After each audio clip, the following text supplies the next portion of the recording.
Bonjour, bienvenue sur la construction du réseau de Wissenheim et de son extension. Deuxième vidéo sur la construction de la gare de Wissenheim. Et avant de commencer, je voudrais répondre à quelques petites questions qui m'ont été posées. La première, c'est pourquoi j'ai fait des bordures de quai aussi hautes alors que la gare est une gare qui manifestement a été construite au début du XXe siècle. Alors en fait, ce sont des pièces qui sont génériques que je peux faire en série. Et ensuite, ce qui va changer la hauteur du quai, c'est le nombre de couches de liège que je vais mettre pour avoir soit un quai haut, soit un quai intermédiaire, soit un quai bas. Donc du coup, j'ai préféré faire ça, ça m'évite d'avoir une démultiplication de fichiers pour la gestion du réseau. Et c'est beaucoup plus simple comme ça, du coup, de rajouter des épaisseurs pour venir à la bonne cote que de faire des pièces à chaque fois. Ça, c'est la première question. La deuxième question, c'était par rapport à la gare de Wissenheim, pourquoi j'ai choisi de faire une gare fictive et pas reprendre une gare genre le BV de Baden-Baden qui est vendu par un fabricant, par exemple, qui est un très très joli BV. Alors en fait, c'est pour deux raisons. La première, c'est que c'est un réseau qui est en environnement fictif. Je ne fais pas de reproduction de la réalité. Ensuite, la gare de Baden-Baden, par exemple, ce BV-là est un BV qui est beaucoup plus approprié pour une gare de passage. Or, je voulais faire une gare terminus. Et puis, je pouvais aussi, avec l'aide de mon ami Roland Bachmann, faire la gare de Metz. Le problème, c'est que l'implantation de la gare de Metz nécessite beaucoup plus de place.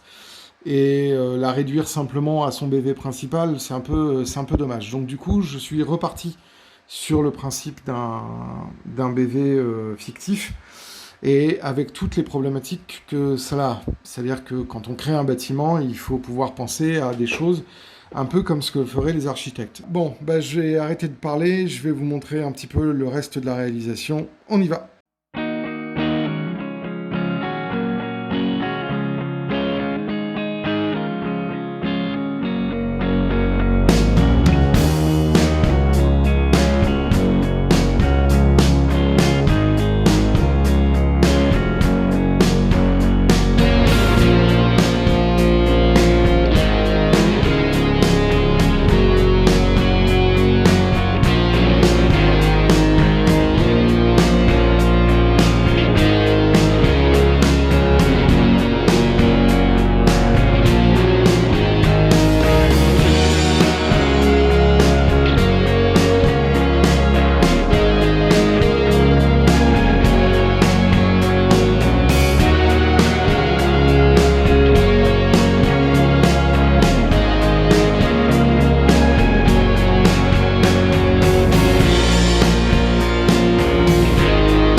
Voilà, donc là les deux premières portions de mur du rempart ont été posées.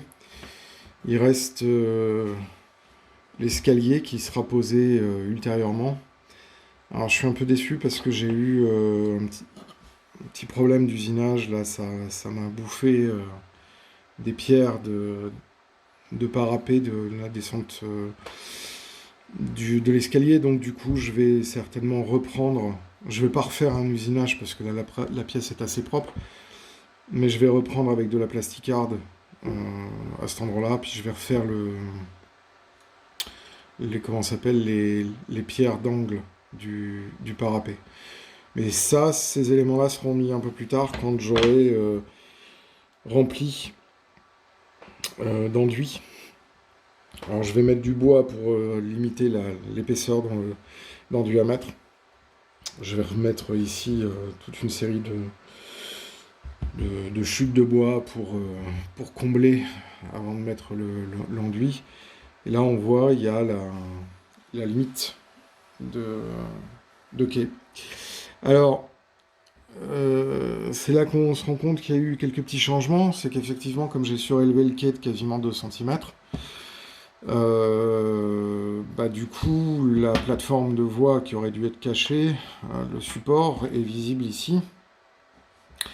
C'est pas grave, puisque de toute façon, moi, ce que je voulais, c'était dans ces espaces-là faire des pièces qui vont venir s'insérer avec des décos, des grilles, des choses pas très visibles.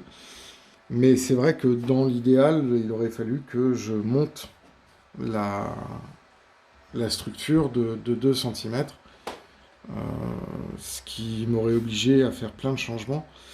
Donc ça c'est un peu dommage, mais bon, c'est pas trop, enfin c'est pas trop grave. De toute façon, j'avais changé mon fusil d'épaule entre temps, donc ça n'a pas énormément d'impact.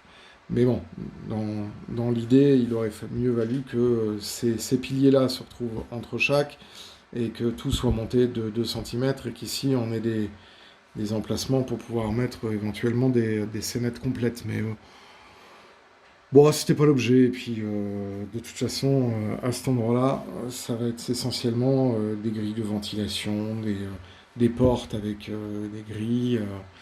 Donc je vais pas faire de comment ça s'appelle de magasin ou de shop sous cette voie-là. Je voulais simplement montrer la voie voûtée. Donc voilà, une fois que la pièce sera sèche, on pourra commencer à mettre le fond anthracite.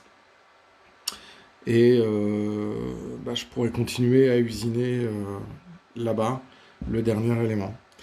Voilà, si vous avez aimé la vidéo, je vous invite à laisser un message dans la section commentaires. N'hésitez pas à vous abonner à la chaîne si ce n'est pas déjà fait.